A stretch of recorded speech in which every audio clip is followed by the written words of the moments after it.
Hey, everybody. Welcome back to B&B's Football Happy Hour. We are back. We are bearded. We are beautiful. I am Bobby with my man, Brian. What's going on? Glad to be back as we're 2 days away from the football season starting. So good times are near. Finally. It's not like we've been waiting, 8 months for this. Yeah. Good grief. Yeah. So for today's show, we're finishing up our division ultimate fantasy teams. We're doing the AFC and NFC East. Then we're going to be joined with someone who used to cover the Miami Dolphins, and they're going to discuss their upcoming season with us. And then Kevin and Chase will be joining us again because we have 3 teams left to cover, and we're just going to be going at it. We don't really have a sound setup for this. We're just going to be firing some questions out there covering the Jets, the Vikings, and the Saints, and we'll see what kind of breakdown we get done. All right. Sounds good. And then let's see, I think we had a pretty good jump on our Facebook group this past week. I think we're on the verge of 900 now. I think it's like 885 or Yep. 886. That's what I saw. So, yeah. It's awesome. I scoured my list again and invited some more people, and I know some other people have been requesting to join the group. So, yeah, I think we had about 35 or 40 people add this week, so that's pretty good for 1 week. So keep adding it, and I don't know. Hopefully, we'll get some more people as the season starts. So maybe we'll get over 1,000 by week 2 or something. Week 2 or 3, we'll have 1,000. That'd be good. And as always, our beats are by Dunson.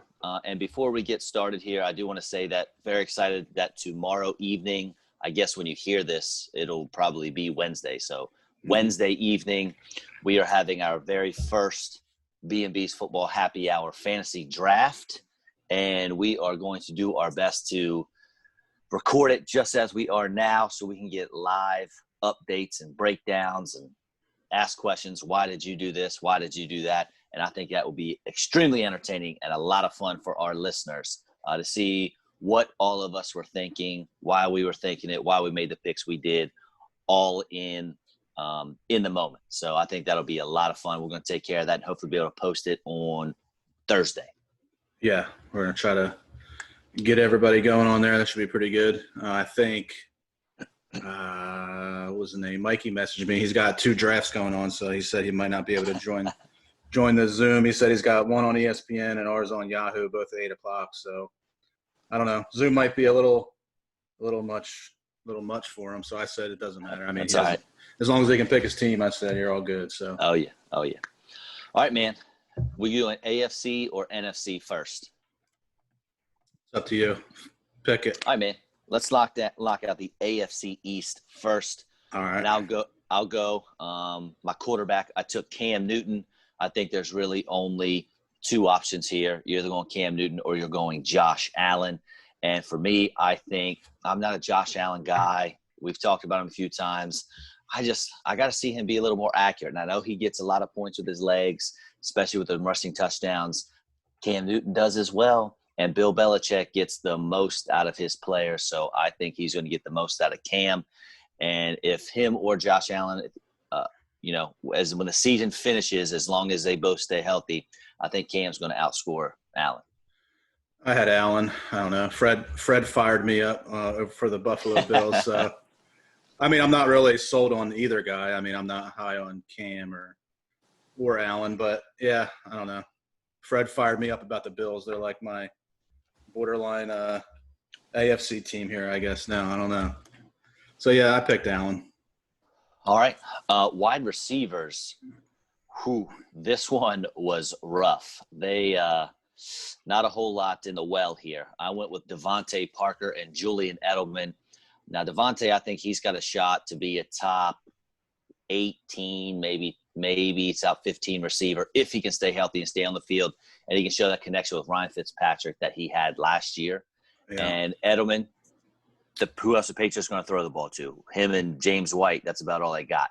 So I would imagine Cam Newton's going to pepper him with targets. Now, Edelman's up there in age. I mean, he's getting old. He's like, 32, 33, 34, something like that. But he runs those short routes. He knows how to get open underneath. So those are my 2 picks, even though they are not exciting at all. Yeah, I had Parker as my receiver, one of my receivers, and I had Stephon Diggs as my second guy. I had Edelman in the flex spot down there, so I don't I know. flipped those. I have Diggs in my flex. The problem with Diggs Yeah, is he's going from an accurate quarterback in Kirk Cousins to an inaccurate quarterback in Josh Allen, yeah, and Thielen at least took some, like, teams at least had to pay attention to Thielen. I'm not sure how much attention they're paying to John Brown. I think Thielen is a more yeah, talented receiver than John Brown is back in Minnesota. And Diggs, for me, I think is going to be one of those Amari Cooper type players where he's going to get points at the end of the year. He might be, he'll probably be maybe a wide receiver too, in yeah. the 20s somewhere ranking, but it's not going to be consistent production. He's going to go out and, get you 4 points and lose you a week. So I don't know. That's why he's my flex and not my wide receiver too. I think Edelman's going to be more consistent. Yeah, he could be. Yeah, I just don't. I mean, I'm not in love with either three of those guys, so I mean, it's tough. That was a coin flip. I put Diggs in there, I guess, because he's younger. Pretty much was my reasoning, I guess, and then Edelman down there in the flex. Fair enough. Running backs, again, not exciting for me here. I went my running back one. I went with someone who I'm not very high on this year, and did end up on one of my fantasy teams, which I am not happy about. But Leveon Bell is my running back one. I know he's a Jet, and I'm probably going to bring him up a little later. He did not do well last year, averaging 3.7 yards a carry or something terrible. And Zach Moss, I went with my running back too. I know you said that Fred got you fired up on the Bills last week, and he is all on the Devin Singletary train here, being the lead dog. But I just don't know, man. You got Zach Moss, who's a rookie, and he's bigger, and he's faster and stronger. And I just got to go with the talent there over Devin Singletary. I think, if not week one, I think within the first 4 weeks, quarter of the season, I think we start seeing Zach Moss getting a majority of the carries there in Buffalo, and Singletary turned it into more of like a third down back. Yeah, I went Bell as my RB1, who's I don't really like. Again, I don't like either of these guys really. I mean, Bell, just because you kind of have to put him there, I guess. Yep. I just don't. Yeah, I don't know. I mean, on the Jets, I mean, they're just. I don't know. They're just one of those teams probably going to be pretty bad again this year. They're going to be terrible. Absolutely terrible. They got he's getting nobody a little. wide receiver. Yeah, I mean, he's getting a little older, and the coach hates him. So, I mean, I don't know. Right. The coach doesn't want him to do good. So, Adam Gase, I don't know. He just doesn't know what he's doing. I had Singletary as my other running back. It was tough, but like you said, I mean, as for now, I guess I'll go Singletary. But I could see Moss taking over in the first couple of weeks after he kind of gets acclimated, I guess, get some game time in. He probably could be the starter if they had a preseason, but I don't know. It'll be tough. So, but yeah, I did read up on Singletary. I mean, they said he's been having like fumbling issues too in camp. Always. So yeah, Always. they said it's pretty rough. So yeah, I could see Singletary probably going in the first couple of weeks. So then why did you pick him? Yeah, he's the starter for now. Okay. All right. Tight end. Again, this division is just not great. So I took Chris Herndon. I think he's my tight end 14 or 15. Has the talent and he has the athleticism.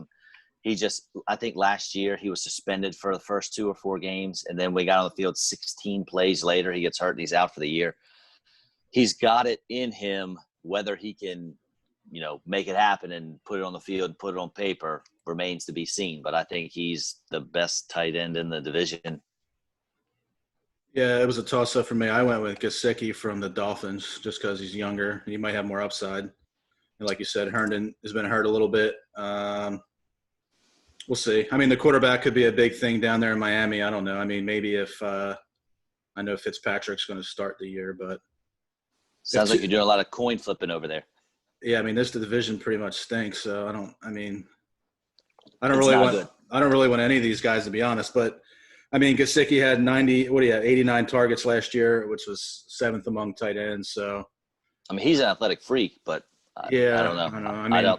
I got to see more out of him before I choose him. Now, granted, I haven't seen much out of Herndon, but yeah, I think if Tua goes in there, he could probably use the tight end a little bit as like a I don't know, check down maybe, you know what I'm saying? Give a lot of looks. Sure. I don't know.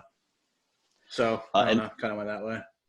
The division is so bad that the kicker I chose, I had to write Pat's kicker. So whoever the Patriots put out there as a kicker is who I'm going with.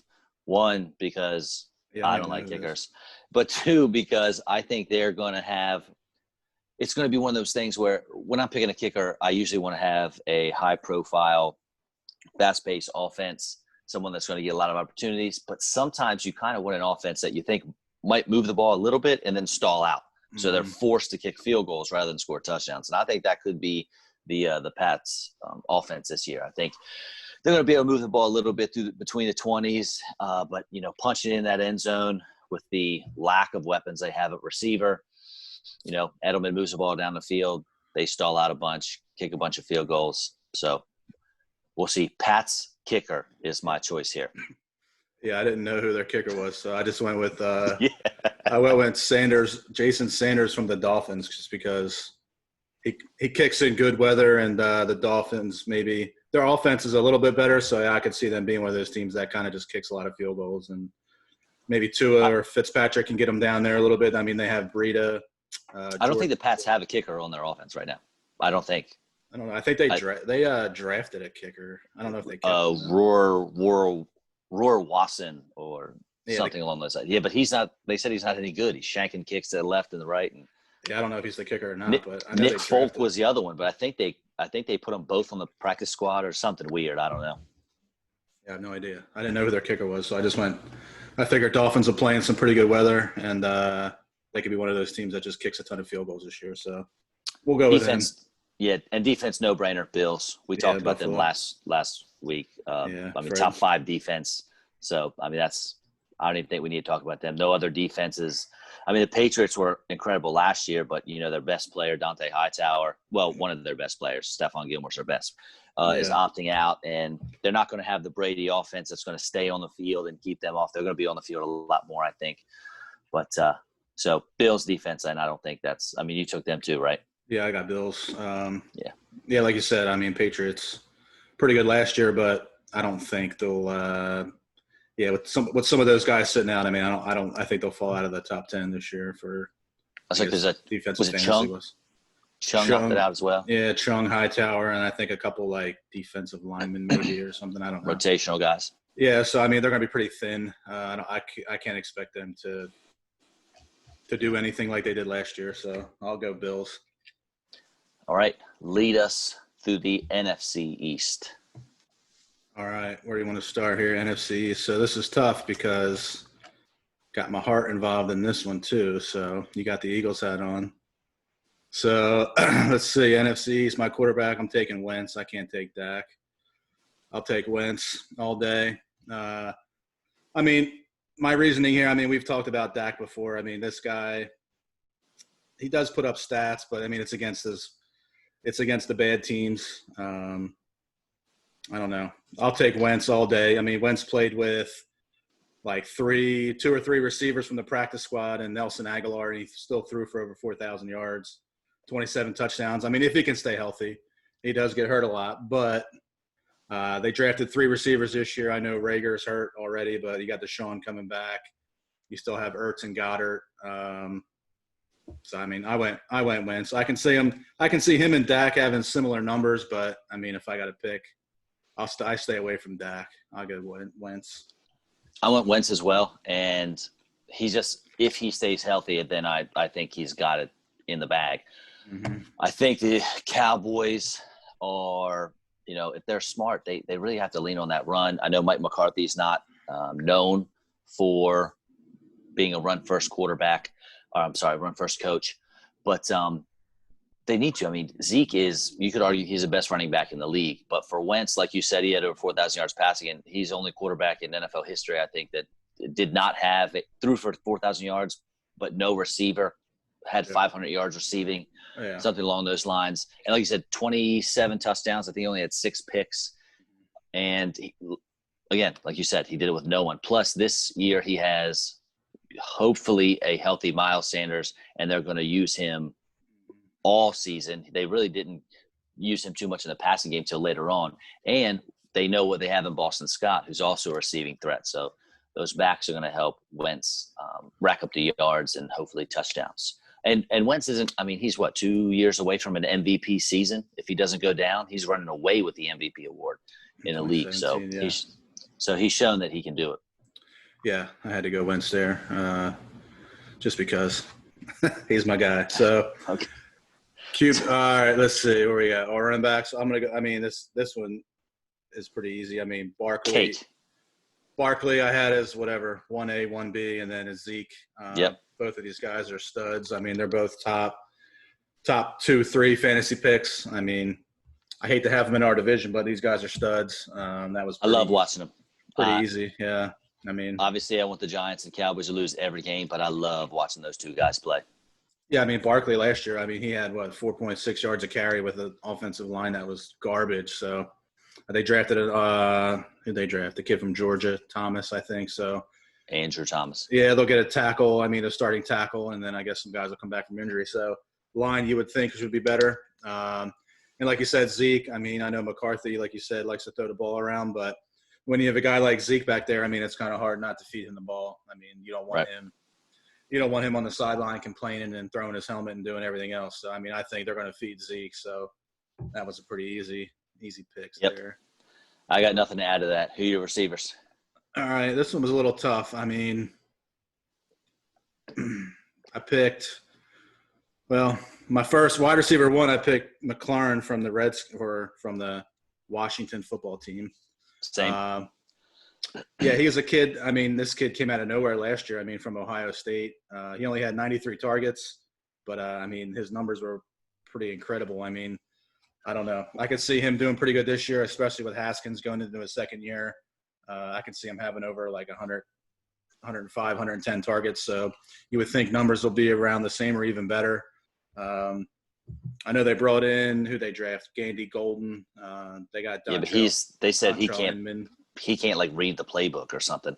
Mm-hmm. And McLaurin for me, like last year, I don't know why more people didn't see it coming. I know we were talking about him being, the best receiver on the team. However, I mentioned in my draft breakdown that I did on the Facebook Live video that I drafted McLaurin in the 15th round last year, simply because I knew they didn't have too much talent there at receiver. I knew he was good, very fast, but also his college quarterback is the quarterback for the team. They already have, a working relationship.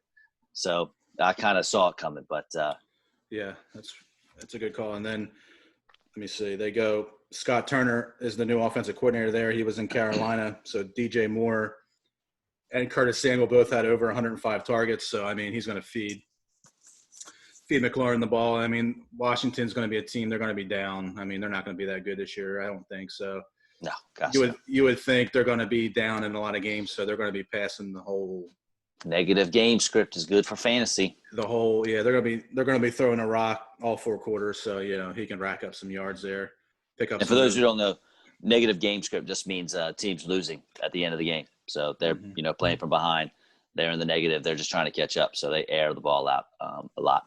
And did you take Amari Cooper for your wide receiver too? I did, yeah, just because I had to, pretty much. I mean, he's a guy not really – I didn't know who else to pick. I mean, you can't pick – I don't know if I could pick Gallup over Cooper. I mean, even though – I mean, if we're talking fantasy, I don't really want Amari Cooper. I mean, I'd rather have Gallup on my team because he has more value. But I don't know. I mean, if we're just going all NFC East team, I mean, I guess I'll go Cooper. So do you have Gallup ranked higher than Cooper? I mean, I have him close, but no, I don't have him over Cooper. But Cooper's just the guy. Don't want. You said for fantasy you would prefer Gallup. I mean, it doesn't mean I have him ranked over Cooper. It just means I'd rather have him for where he's going in the draft. Yeah, I mean, I'd rather have him on the team. Yeah, I mean, because his ADP is low. Okay, I got you. Yeah, I mean, if I had to pick one of those guys, like I'm not going to reach and pick Cooper where he should be picked. I could wait and just get Gallup, I guess, a few rounds later and just stash him on my bench, I guess. And I'm guessing we don't have to talk about tight end and flex. I'm assuming it's Ertz and Miles Sanders. Yeah, I had Ertz and Sanders, yeah. Sucks because Sanders, I mean, I don't know. Well, I mean, we just go to AFC East. I mean, you go from Le'Veon Bell, Singletary, and a rookie, and then in this division. I mean, you have Miles Sanders, who's probably he's a top 10 fantasy guy. So oh yeah, he's down there in the flex, but only because you got Barkley and Zeke ahead of him. So, I mean, he's not on that level yet. So, yep, Sanders will have to stay in the flex. He's got to stay healthy is what he's got to do. Hurt. Yeah, he'll be got all right. a hammy hurting or something. Yeah, everybody's hurt. All right, who's your kicker since we love these guys so much? Kicker, I went Dallas is Greg Zuerlein. I don't know. They play indoors. Dallas will score a ton of points. I mean, they were like, what, the number and one? He's got a big leg. Number one offense last year, I think Dallas was. So, I mean, he'll have a ton of points. And they kicks indoors, so makes it even easier. And for defense, I basically just based my defense on week one matchup because when none of the defenses in the NFC East I want on my team for the length of the season. So I know the Eagles are playing the Redskins week one, and I'm starting them in a couple leagues simply because of that week one matchup. I might drop them week two for somebody else, but they're going against Washington week one, so I got the Eagles D. Don't drop them week two. They're playing the Rams week two.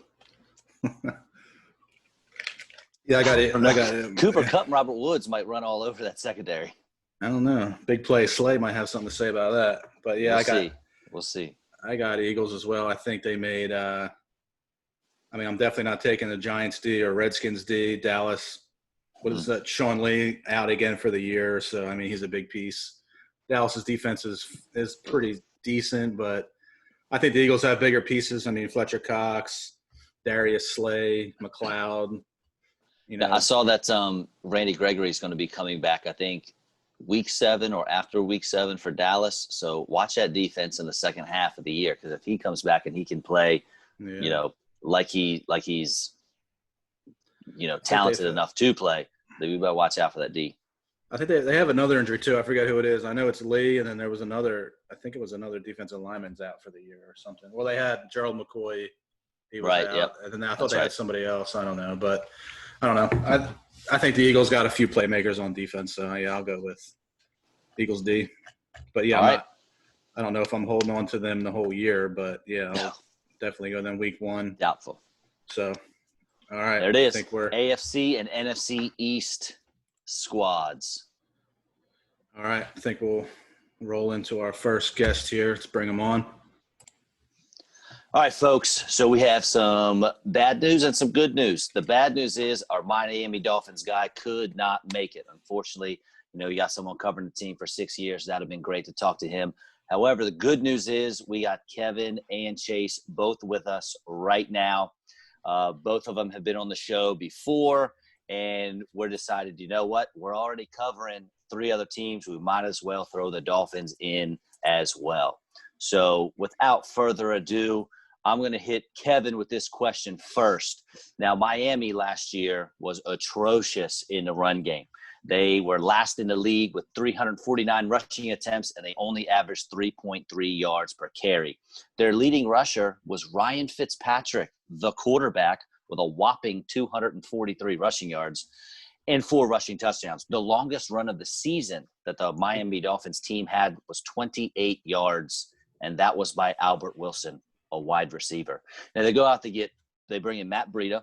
I believe they traded for him from San Francisco. He's got a career carry average of over 5 yards, which is pretty good. He can catch the ball. He only had 22 targets, but he has an 86% catch rate.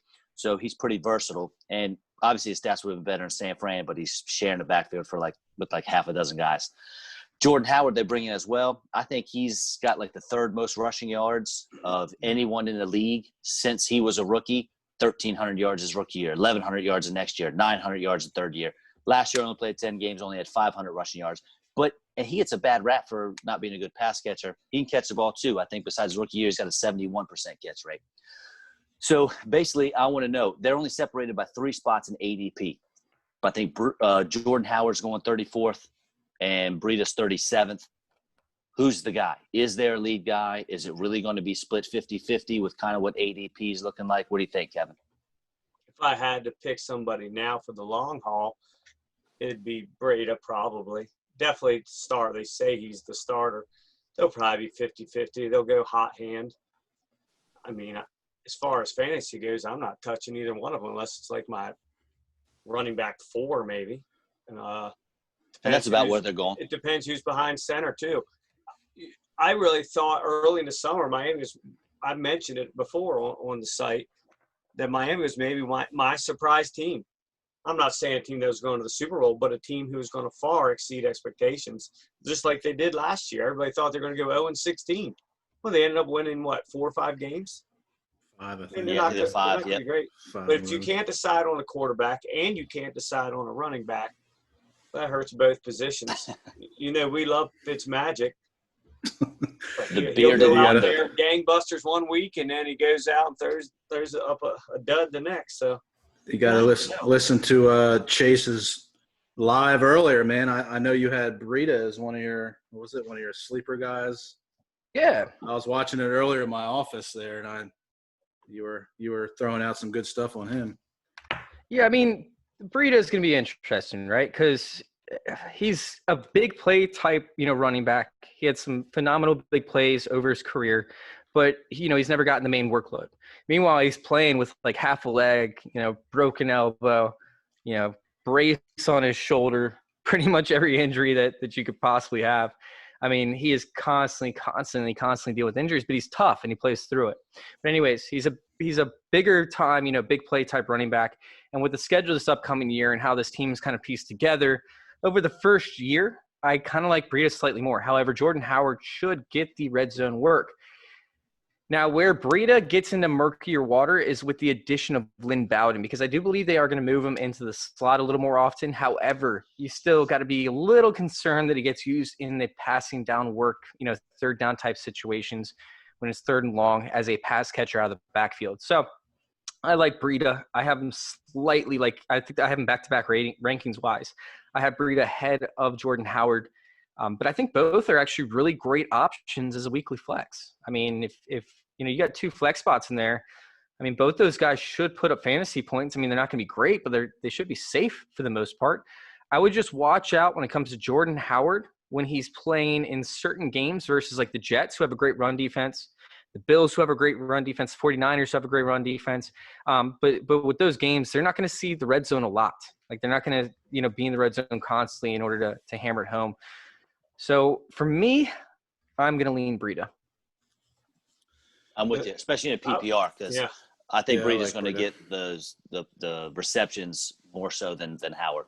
Both have drawbacks, which is why they're going so late. That's right. I mean, that's the RB force. As far as Bowden goes, sweet Lord, what did he do in camp? You go in the 3rd or 4th round, you suck so bad for the last month and a half that they ship you out of town for a 6th. No, it was a 4th. Oh, was it a 4th? It was Lynn Bowden and a 6th for a 4th. So they did trade back one round, and obviously a weaker draft, and then they gave away a 6th. But that team was so loaded, man. Like I don't think he really had a shot anyways, and he probably sucked at pass blocking. So they didn't trust him to be that third running back in a team that values the protecting the quarterback. I want to say that I know he was in the bottom 10. But I want to say he took like the second least amount of sacks in the NFL last year, or the offensive line had the pass blocking was second best in the league from what I remember. So yeah, he was definitely top 10 though. So if he couldn't pass block and that guy's not a big guy, then I don't think he would have made the team. I don't know why they made him a running back designated anyway. Just because he was so great at running the ball as a quarterback in college, man. The guy was electric. He was electric. Like. Watching him run the ball, I completely understood where they were going. But honestly, I thought he was going to be more of like a Taysom Hill type role than he was just a straight running back. Yeah, I don't know. That's tough. I don't know, man. I mean, we watched Howard last year. I don't know. I think he's soft, so I don't like Howard. He was good though, right? He can stick it in Miami. He sat out like 6 weeks because he had a sore shoulder last year. You have so many love-hate relationships with so many players and coaches. Jordan Howard's soft. Jordan Howard could go out and run for 3,000 yards and 50 touchdowns. And you wouldn't draft him next year with your 7th round pick because he's soft. I think that was more the organization. He's soft. He's soft. He sat out like 6 or 7 weeks with like a sore shoulder. He can stay in Miami. All right.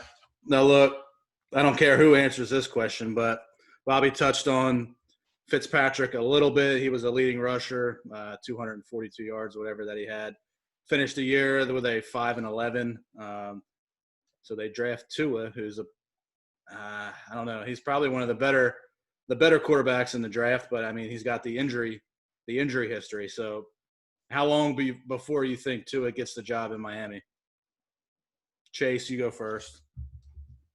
You don't tell me what to do. You can't even send me a freaking link. You got to send me a picture of the invitation instead of the straight link. No, I'm just kidding. You got to type in six numbers or click a link. Oh, man. So, anyways, Tua, I like Tua a lot. I think they should leave him on the bench the entire year. More has to do with the schedule and how it goes. You know, if they're not losing, if they're not competitive, then he's going to see the field sooner. But they got the Patriots week 1, and they beat the Patriots last year with Tom Brady and a full roster. They have like 7 guys on the defense that opted out. And there were starters, I think. I think it was like 6 starters, 1 backup or something like that. So they got the Patriots week 1. They can beat the Patriots. The Bills they'll probably lose to, but the Jaguars they can beat. The Seahawks and the 49ers they could lose to, but the Broncos they could beat. If they're sitting 3-3, there's no way that he's coming in at that point. So we look forward. We see the Chargers. That's probably a loss, but it'll be a good game. The Rams are falling apart, man. They're in shambles. I don't know what the deal is with them, but I'm going to give them a win for now. So they're 3-5 at this point, right? But then you have the Cardinals and the Jets. There's a bye week between the 2 Jets games that are back-to-back. And I don't think I've ever seen that before. Have you guys seen that, by the way? Side note, division rival, bye week, division rival. And by the way, the Jets have the same schedule. I don't think so. Yeah, that's weird, isn't it? You see them playing and 1 week off a week, play again, but never a bye in between.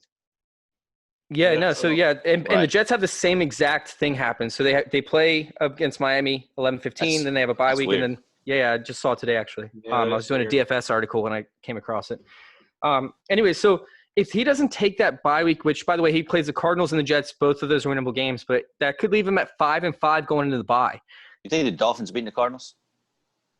It's possible. I'm not saying it's definitely going to happen, but the Cardinals weren't great last year. I mean, and they did improve with DeAndre Hopkins and Isaiah Simmons, but outside of that, there's not too many other improvements. I'm not saying that it's definitely a win, and one of those teams that I just pronounced as a loss could be a win. So I'm just saying, let's just say that they're 5-5 going into the bye week. I don't think that they replace Fitzpatrick at that point. There's no reason to. No, there's no reason to. Yeah. Keep Tua there. Let Tua keep learning. You know, you're keeping him free from injury, that's for sure. And, you know, don't put a lot of pressure on him. Get that year under his belt and let him rock out next year. Yeah, I mean, the only unwinnable game that they have after that is against the Chiefs. They do have the Bills again. But, I mean, even if they end up going in, if they're looking at it right, and they have, we'll see, 6 games less, they think that they can go 4-2 and make the playoffs with a 9-7 record because that division's brutal outside of the Bills. Dude. I mean, I think that they could end up going for it with Fitzpatrick, and I don't know if Tua ever sees the field this year. Yeah, Mahomes was the trendsetter. The Chiefs set the new trend again. Instead of throwing these guys out to get slaughtered, let them sit for a year. If Flacco wasn't so terrible a couple of years ago, Lamar Jackson would have never saw the field as a rookie. But he was just awful. So they brought him in. Yeah, I mean, there's no reason but to it unless you're – for any reason, really. Just let the guy learn, let his hip heal up, get ready for next year. But Fitzmagic's the man. Love him. I mean, he'll give you 4 touchdowns, like you said, 1 week, and then he'll give you 4 interceptions the next week. But he's going to keep chucking that rock, man. Yes, he is. And with they got a good receiving crew, too. They got Gesicki. Preston Williams. I'm telling you, dude, they could be a surprise team. Like I said, weak division now. They could do it. They could definitely – I could see them having a 10-6 record. Do I think that's going to happen? No. I think they end up 8-8 or 7-9. But they could end up with a 10-6 record and make the playoffs. So for them to throw in Tua when they don't need to, the only chance that they have of Tua seeing the field is if they suck over the first few games prior to the bye, and they end up put him in to face the Jets, the Bengals. They have the Chiefs, but then the Patriots and the Raiders after that. That's a great schedule for Tua to come in on, you know? Mm-hmm. All right, so we're going to keep it in the AFC East. We're going to switch up teams, though. And, Chase, I'm going to have you go first on this one because I know what Kevin's response is going to be. We'll let him go second for our listeners out there that don't know how he's going to respond. But Kevin and I were just in a draft, Chase, a couple nights ago, and fourth round comes around to me, and Kevin and I both have a rule. Kevin's rule is never draft a Bengal, and he drafted Joe Mixon. And I have a rule to never draft a Jet. But the running 11 of the first 12 picks in this draft were all running backs. And then I think another like 8 or 9 went, and maybe more than that. But it comes down to me, and I'm looking at my RB2, and the cupboard is bare. We got DeAndre Swift, who's in a committee. Don't know what's going to happen there. He was available. Cam Akers is a rookie. And I got to see it from him before I can fully buy in. Leonard Fournette, who knows what his role is going to be. So I ended up taking Le'Veon Bell as my RB2, breaking one of my cardinal rules, and I'm not excited about it. Make me feel good here, man. What's Le'Veon Bell going to do this year?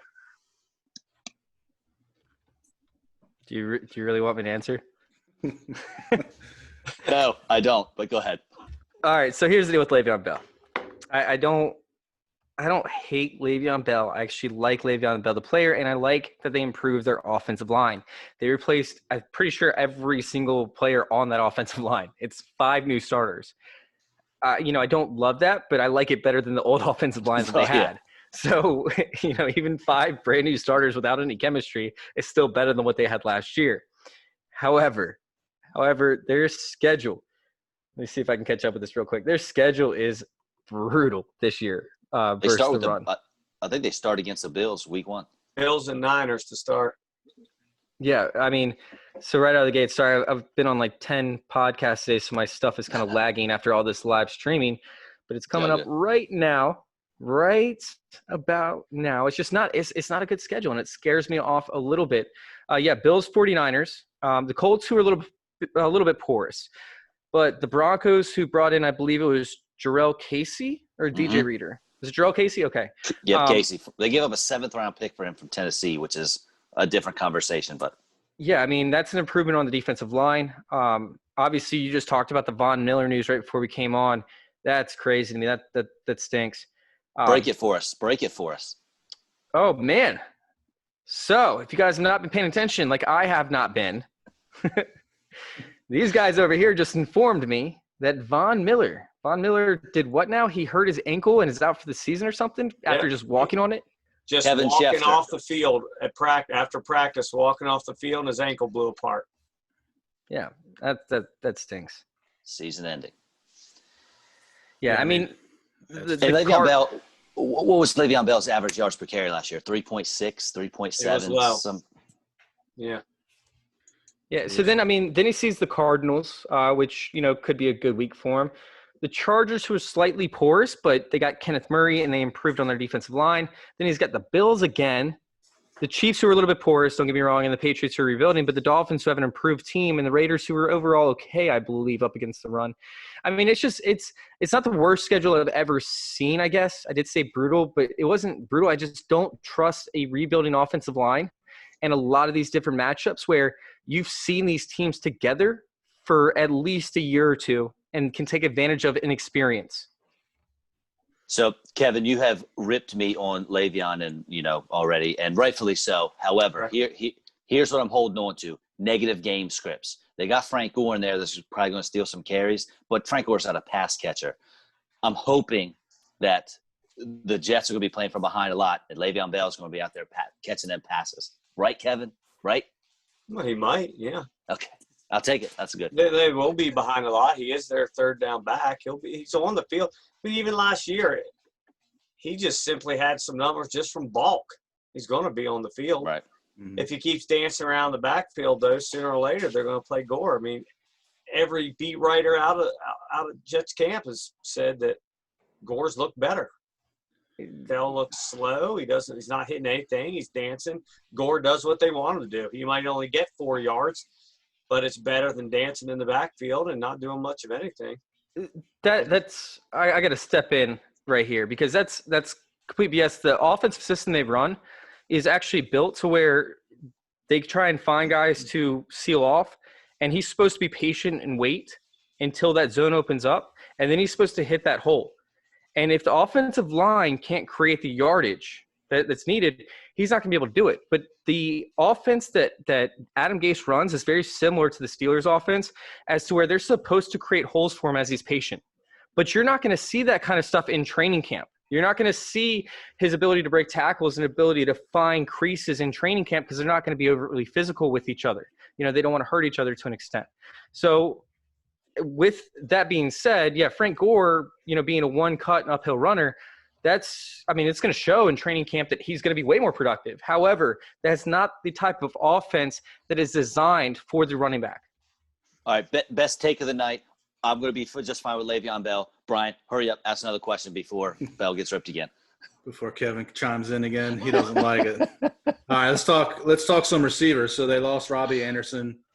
They signed Rashad Perryman, who had a whopping 36 catches last year. So, that he is what he is.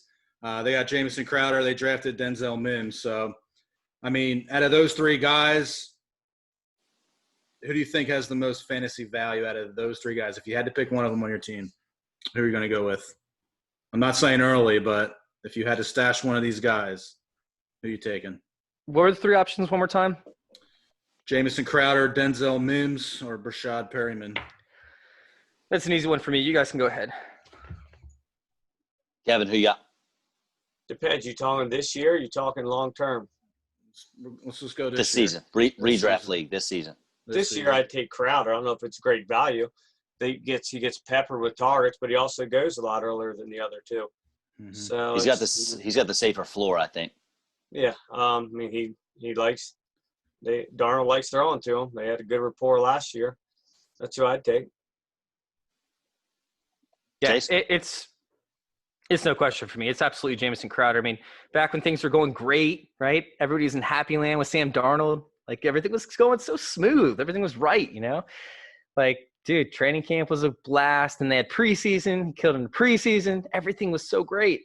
They roll into week one, and he catches 14 out of 17 balls in week one and destroys it. Absolutely destroys and melts fantasy minds everywhere.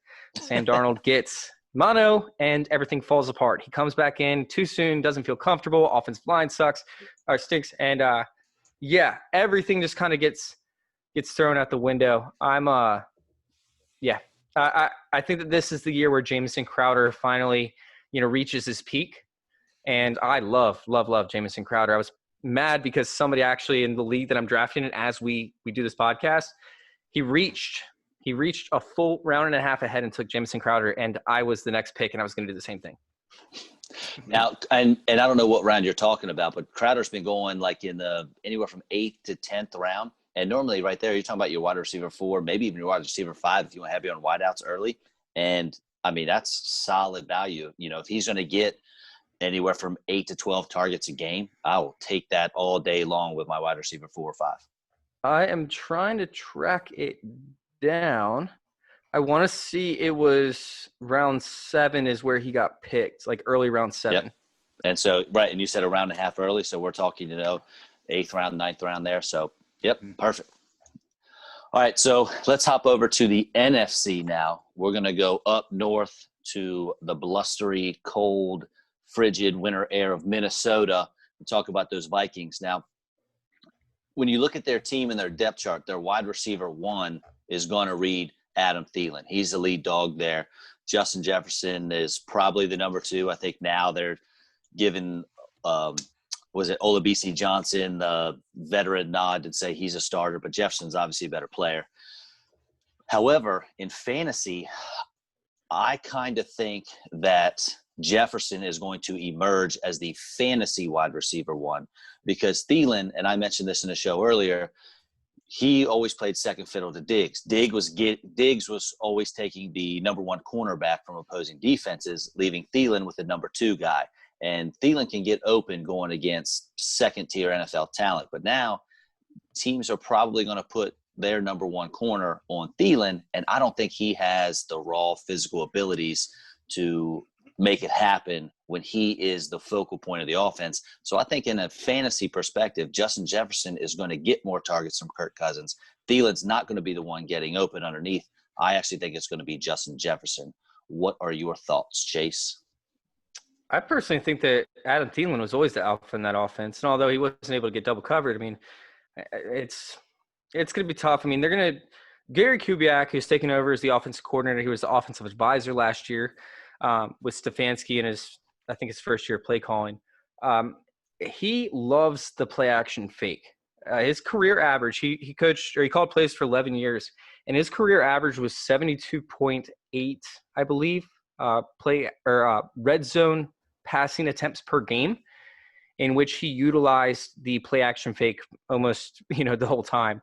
Last year, Stefanski ended up calling 51 passes in the red zone, if I remember correctly. So you're going to see already an increase in passes in the red zone. You're going to see an increase in play action fakes. And I think that could benefit the offense as a whole. But essentially, Adam Thielen. I like Adam Thielen. Justin Jefferson, being a rookie, needs some work. And Justin Jefferson, I believe, is actually more efficient out of the slot than he was on the outside. And their slot receivers are the tight ends. So he's going to have his work cut out for him. I don't know if he's fantasy viable in his first year. All right. Kevin? Fully agree. Thielen I don't even think it'll be close. I love me some JJ, and you know that. But I just can't see it. And with Kubiak now as OC, they're going to be running out a lot more two tight end sets. Will Jefferson even be on the field then? Thielen will probably be the only receiver out on the field when plays like that. Jefferson May's going to have a couple big plays. I mean, I think he's a guy, as the season goes along, will get a little bit more play, more targets, but I just cannot see him outscoring Thielen unless there's an injury. It just can't see it happening. Gotcha. I like it. So another guy, since we're talking some fantasy tonight, man. So Dalvin Cook, I mean, this guy is a complete stud, but he just can't stay on the field. I mean, he's definitely a top 6 or 7 pick probably in almost all the fantasy drafts. I don't know. He's a guy I'm just scared to pick, man. I just don't even want to come up and even have the option of picking him because I just don't want to have my first-round pick just missing half the season. So, I don't know. Give me your thoughts. Is he going to stay on the field this year, or is he kind of just one of those guys that's going to be in and out of the lineup just throughout his whole career? I think he'll be on the field about as much as last year, 14 games. I heard a stat today on XM, some starting running backs on average, you can play on them averaging 14.3 games per season. A good bit of them go 15, 16, but then you have one, that ends up there playing 4 and brings it down a little bit. It's just, I don't know, he's just his hammies. That's what it is. I mean, 2 of his first big injuries is ACL. That can happen to anybody. Of course, that happened to him in college as well. He's not like one of these guys who's going down with one little ailment here, little ailment there constantly. That ACL just really – he wasn't right to hold in the next season. It took him 5-6 games to get back on the field. I mean, last year, man, he was tight. If they run Madison out there to spell him once in a while, like they say they're going to, and I don't see any reason why he can't. I mean, he might have another freak injury, but he keeps his hammies stretched. I think he's going to stay on the field. He's a stud. I mean, in points per game last year, he was second to McCaffrey. He's a beast. There's no doubt about it. That offense is built around him. Yeah, I couldn't agree more. I mean, it's a situation where you are taking a risk, and with the first few rounds, like 5 or 6 rounds, I don't like taking risks, so he does make me nervous.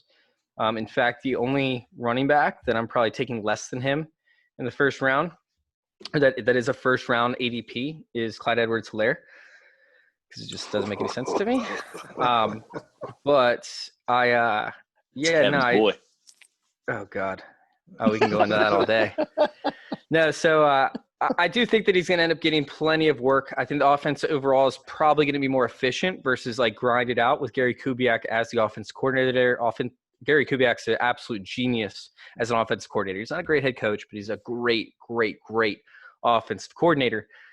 So I like the offense as a whole moving forward, and that includes Dalvin Cook, even if targets get siphoned off, because I think his efficiency increases. So, Chase, you're obviously a smart fella. you don't like risking the first round, as most fantasy enthusiasts shouldn't. So if you're sitting there with the 6th pick and you're looking at Cook and you're looking at Michael Thomas, you going safety net with Thomas, or you taking Cook? So I'm a running back heavy guy. I believe in pounding out the running back because the drop off for the running back 1 is way more significant than like from running back 2, because I take out the top running back. So running back 2 to running back 12 is way bigger drop off by far, not even close, than wide receiver 1 or wide receiver 2 to wide receiver 12. It's not even remotely close. So you're still taking a gamble going Cook? So no, at this point though, with Michael Thomas being an elite talent, it really depends on my league and who I'm going. This is tough. That's why I asked it. I like Michael Thomas at this point. I'm thinking I've taken Michael Thomas after Alvin Kamara in most cases, but now Alvin Kamara is making me nervous too. So I mean, it wasn't too many years ago when Antonio Brown was being talked about as being the first overall player off the board, and you can't tell me Michael Thomas's numbers aren't similar or better than Antonio Brown's were when that was happening. They are, and to find a top-tier wide receiver talent, too, is also tougher. So, I mean, it really depends on league settings. Like the draft that I'm doing right now, for some weird reason, we're still back 10 years ago when we first started, where we have 2 running backs and 2 wide receivers, and then 1 flex. So if I have 2 wide receivers, I'm not taking Michael Thomas there. But if I have 3 wide receivers and 2 flex positions where it's a little bit of a deeper league, starting-wise, I'd probably go Michael Thomas at that point. All right. Brian, anything? I mean, that's all I got for them. You want to roll into the Saints here or what? Yeah. So when the summer, yeah, right. So when the summer started, I was feeling pretty good about Emmanuel Sanders going into New Orleans. I'm thinking, man, they finally got a number 2 receiver for Michael Thomas. It's going to open things up for both guys. But as summer wore on, and now we're in the draft season, I just can't. I'm never in a position where I feel like Emmanuel Sanders is a guy I want on my team. I don't have him on any teams yet, and I can't imagine he's going to be on any other teams that I draft, between now and Thursday. So am I missing something here? Should I be on Emmanuel Sanders? I mean, he's been in the league for 10 seasons already. I feel like most people don't realize he's a 10-year vet already. He's only had 3 of his seasons with over 1,000 yards receiving. So I don't know. I just can't find a spot where I want him on my team. Kevin, you taking Emmanuel on your squad? I wouldn't be totally against it. I haven't. He's certainly not a guy that I target. But I mean, if you're number 2 receiver on the Saints, you're going to get some targets. It's a high octane offense. You're going to get some. But yeah, tell that to the number 2 last year in New Orleans. Was it Ted Ginn?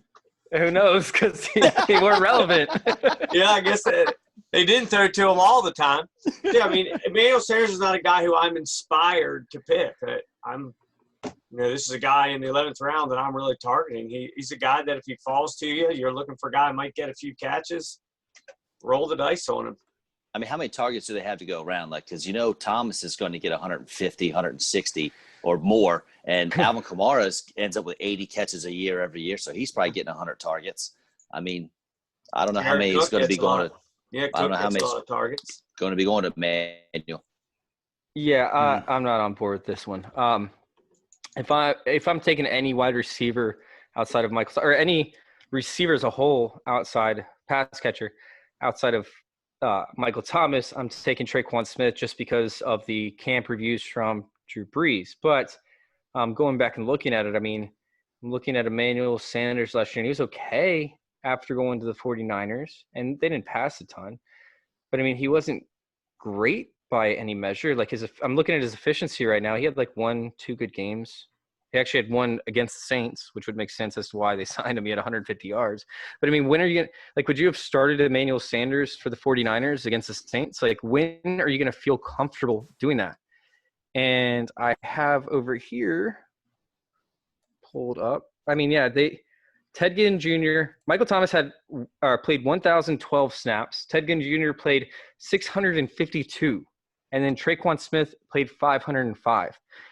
So you're talking about we don't know who's going to see the field, and I don't think Emmanuel Sanders at age 32, 33. How old is he now? I mean, if he's been in the league 10 years, he's got to be somewhere right around there. Yeah, dealing with all those injuries, man. I don't know when you feel comfortable starting them. 33. 33, yeah. I don't know when you feel comfortable starting them. Yeah, he's like a wide receiver 5 or 6 for fantasies. Not an inspiring pick at all. I'd rather get upside at that point with guys. Like, I'd rather at the point that he's being drafted, I want upside. Yep. All right. I want to take a look at the big picture now. The division, the Saints, I mean, they got to be the favorite, but with Tampa Bay, I don't know, loading up on all these weapons. You got Brady, you got Fournette. I mean, who do you think takes the NFC South this year? Boy, that's tough. That's tough. That could come down to the wire. I really don't know. I'm going to say Bucks just because I feel like it. That's my reasoning behind it. There you go. The Bucks. Thanks. Yeah, I'm still sticking with the Saints. Me they too. got the chemistry. They know what they're doing. It's going to be tough. I mean, the Bucks going to have an easier schedule because of those 2 games where they get to play against the 3rd team in the division. I don't have the schedule in front of me, but they get 2 easier games, so maybe that helps them out a little bit. But no, I'd rather go Saints, who have the chemistry. And they have 2 stud running backs. I mean, even when Kamara went down, Latavius Murray comes in. He was a number 1 fantasy running back in all of football when Kamara was out. I mean, I got Saints too. The Bucks have like 4 running backs that don't play special teams. No, I'm just kidding. You can have the Bucks running backs all day. Oh man. All right. I don't want all right. So we finished up all of our teams. We have covered all 32 teams by having guests on. So thank you guys for helping us out with that. Before we get out of here, though, I got to ask you, Chase. You're a stat guy. You're an analytical guy. You always bring it. You know, when you're on this show, when you're on your own show, when you're on everybody's show, you got numbers. Now, Kevin knows where I'm going to go when I start asking this question because Kevin and I call each other like 2 or 3 times a day, mostly because he likes the sound of my voice, but also because I cannot understand why people are all over Antonio Gibson and why they think he's going to be this stud running back for Washington. There isn't a single stat or any analytical evidence that I have seen that supports this. I mean, the dude had 77 touches in college his whole career. Help me find some type of statistical evidence and proof that shows that he's going to be able to do something. I heard 2 guys on fantasy radio just today talking about how good he's going to be and how he's going to be a stud. They don't drop. They have no facts to back it up. So tell me, do you have something? Do you have anything that proves he's going to be a stud running back for Washington? Give me 1 second because I had to make my picks. We're on a 60-second timer. Give me 1 second, but I do have it right here. I'm just going to pull it up. It'll load. The reality is, man, there's not too many actual, statistical evidence that he's going to do it. He's obviously more of a receiver in college, and he could absolutely take another year to do it. However, his versatility is the key. His versatility, being able to be used in the slot, being able to be used outside, being able to be used as a running back, dude, he can be used everywhere. But the big stat that I have where I feel like he could do it is a 4.39 40, being 6 foot and 228 freaking pounds. That is massive. That is massive for a running back. And for him to be that fast while weighing 228 at 6 foot, this guy is built like a tank. I mean, you talk about Austin Eckler having some size, right? You talk about, some of these smaller running backs like Josh Jacobs and stuff. Like, this is like his build. So although he might need a little bit of time, right, and they might not go with him, he could go behind Peyton Barber for all we know, when it comes to actual touches, when it comes to the game plan. But I think his versatility combined with his weight is going to be huge. Going to be absolutely huge. It sounds like he's going to be, for me, with that breakdown, that he's going to be great in real football, but I cannot see consistent fantasy production. I mean, he's going in the 6th and 7th round of these fantasy drafts. I don't see where the consistency – if the Redskins don't know where he's going to line up, I mean, sure, they're going to put him all over the place, but he's not – running backs need – I mean, his measurements are exactly the same as Jonathan Taylor's, but we know where Jonathan Taylor's going to be every time he takes a field. He's going to be in a backfield. He's going to be getting in a rhythm. He's going to be pounding the rock up the gut. He's going to get 20 carries a game or 18 to 22 touches a game probably. I don't see Antonio Gibson getting that that many touches. I think he could, but not in the way that you're thinking, not in the traditional sense. With the Washington football team's schedule this year, right, we're looking at the Eagles with Darius Slay to start the year off. The Cardinals with Patrick Peterson, who had one of his better seasons of his career last year. He seemed like he was revitalized. You have the Browns with Denzel Ward. You have the Ravens with Marcus Peters and company. You have the Rams with Jalen Ramsey. We're going to skip over the Giants and the Cowboys because those two aren't good. But you have the Lions with Jeffrey Okudah, which remains to be seen, but he could be a star. Let's see. You have the Steelers, the 49ers, and then Shaquille Griffin or Shaquille, right? Shaquille Griffin with the squad now. Yeah. Shaquille Griffin with the Seahawks. Like, this could absolutely be a death sentence for Terry McLaurin owners. Why would they force the ball into Terry McLaurin's hands? Although he did okay up against, good corners last year. So I'm not saying it's the be all end all. But why not get the ball into this uber talented, uber athletic and player that's built like a tank? Why not get the ball into his hands in as many different ways as possible? I'm talking like Christian McCaffrey status, who, by the way, Ron Rivera compared Antonio Gibson to Christian McCaffrey. So I just feel like it might not be just as a running back, although he could be, especially on third downs, but on first and second, like, not only trick plays, are in play, but the slot role could play. Like, he could be used all over the field and not like a Taysom Hill type gadget player. I'm talking about every way possible, get him involved type player. So I'm not saying that I love Antonio Gibson, but I can see why people are high on him. Would you take him in the 6th round? No, not that early. Yeah, me either. Not even close. But I just wanted to provide a counter argument instead of me just saying like there's no statistical analytics. No, I mean, every year there's somebody that some team thinks that maybe this guy can change positions. He's going to blow up and be great. This one just has gotten massive out of height hand for some reason. It's just off the charts height. So if he does half of what people expect, he's going to be a top 5 running back. So, wait, never mind. It's not showing it. I was going to see if I could just pull up where he was drafted, but it's not showing it. Never mind. He's ranked 60th on ESPN. Overall. So, 60th overall on ESPN. So that's what, 5th or – yes. Yeah, 5th round. End of the 5th round, early 6th. All right, my last question for you, Chase, real quick. So you said you didn't like Clyde Edwards-Helaire. So where do you value Clyde Edwards-Helaire? Poking the bear. We're poking the Kevin Bear. Just real quick here. Give us your quick synopsis on Clyde. Oh, he's undraftable. I'm just kidding. Kevin's kidding. Sit still. No, I listened to this whole thing before, so I like his upside. I really do. I think that. I mean, I like his floor. I like his floor a lot. I think that he has a significantly high floor. I mean, you're talking about probably close to 100 receptions or so. Well, maybe not 100. Probably close to like 80 receptions.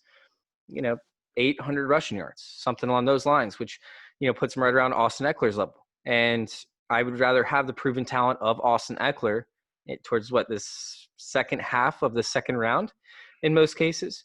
So that's right around where I have him valued. Probably, right there at the tail end of the second round. I think he's very, very similar to Austin Eckler, but Austin Eckler's had years in the league. So you're talking about a poor man's Austin Eckler. Kevin? All right. It is a better offense, by the way.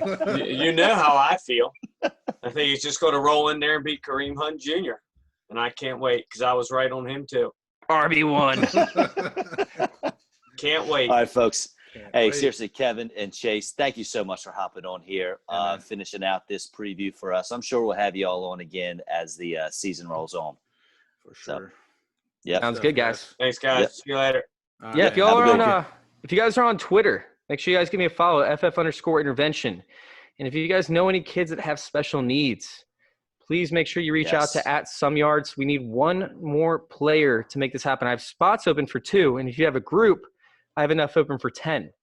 However, if you know a kid with special needs, please just reach out. We need to get this thing launched by Thursday, up in the air. So anyways, I just need one more kid to make sure that this happens.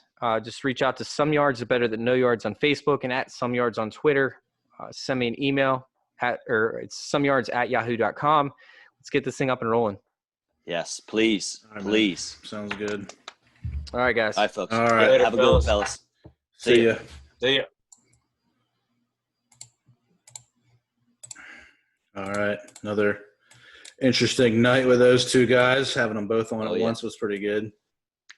Good stuff. Yeah, and that's it, man. All 32 squads 32. broken down. Took it, weeks and weeks, but we got it done. Yeah, man. Right. What is it? 2 days?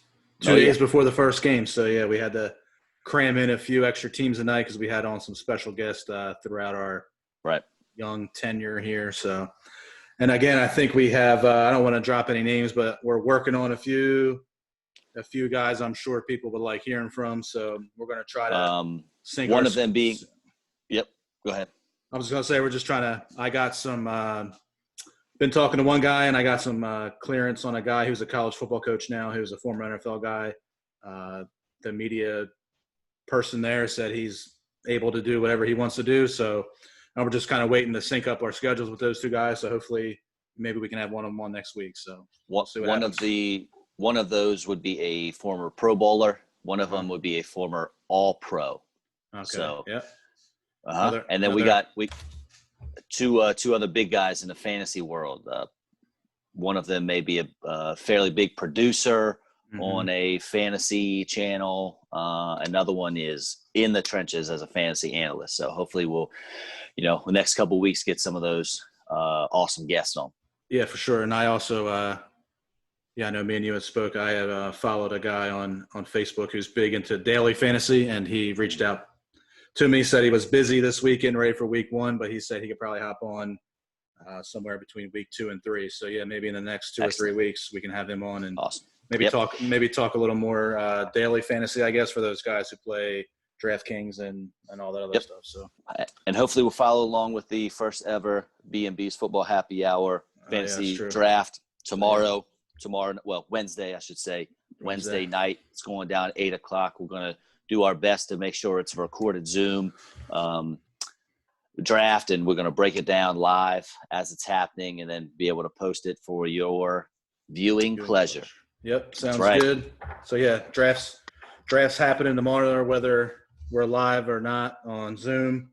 So, yeah, 8:00. But, yeah, I don't know. Maybe we'll at least get 11 guys on because I know one of the guys has got multiple drafts going on, so we can't hold them to either way. So, yeah, either way it's going to be great. Yeah, either way, if we can get 8 to 10 guys on there, it'd be pretty awesome. So we'll hopefully post that on Thursday. So, yep, good stuff. All right, man. Yep, great show. All right, brother. Yep, I'll talk to you next week or tomorrow. Have a good one. All right, man. See ya. See ya.